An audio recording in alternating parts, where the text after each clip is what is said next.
آپس میں فرقوں سے نکل کر ایک دوسرے کے دوست اور بھائی حقیقی طور پر کیسے بن سکتے ہیں؟ آپ مولانا طارق جمیل صاحب اور جتنے بھی، ان کا تو میں نے نام لے لیا، جتنے بھی سیکٹ سے تعلق رکھنے والے بڑے اسکالرز ہیں آپ کی طرح نامور، وہ کیسے ہم آہنگی پیدا کر سکتے ہیں اور ایک ہو سکتے ہیں؟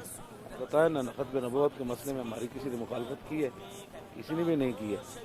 تو کوئی یہ جو گھر کے اندر بھی دو بھائیوں کے اختلاف ہو جاتے ہیں، یہ اختلاف یہ ایسے نہیں ہے کہ جو بیت المقدس کے راستے میں رکاوٹ بن جائے۔ ہاں، یہ ایسے جھوٹ لوگ ایسے بولتے رہتے ہیں جی تفرق کا یہ معنی ہے، یہ نہیں ہے کہ مسلمان کی رائے جو ہے ایک دوسرے کے خلاف بھی نہیں ہونی چاہیے، بالکل بھیڑ بکریوں کی طرح سوچنا بھی بند کر دیں۔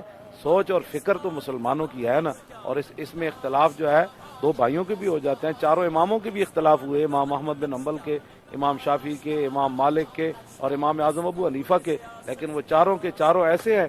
اختلاف، یہ اختلاف ہونا، یہ تو حضور نے خود فرمایا میری امت میں اختلاف رحمت ہے، لیکن جب تک وہ گردنیں کاٹنے کی طرف نہ آئیں اور جناب وہ دوسرے معاملات یہود و نصارہ کی جنٹیاں کر کے مسلمانوں میں تفرقے نہ کریں، تو یہ تو کوئی مسئلہ نہیں۔ آپ بتائیں ہائی کورٹ کے اندر پاکستان کا آئین اتنا سارا ہے، ہائی کورٹ میں ایک وکیل ادھر کھڑا ہو جاتا ہے، ایک ادھر، ایک جو ہے مشرق کی طرف چل پڑتا ہے، تو وہاں کبھی کسی نے کہا کہ دونوں کو متفق ہونا چاہیے؟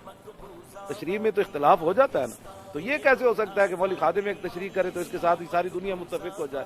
ان کی تشریح جدا ہو سکتی ہے، جس طرح آئین کی تشریح کرتے ہوئے کبھی کسی نے کہا کہ سارے وکیلوں کو ایسے ہو جانا چاہیے؟ تو پھر یہ کیا بات ہوئی کہ سارے قرآن پڑھنے والوں کی رائے ایک ہی ہونی چاہیے؟ رائے کا اختلاف تو ہونا چاہیے، اس میں کیا مسئلہ ہے؟ اس میں تو رحمت ہے۔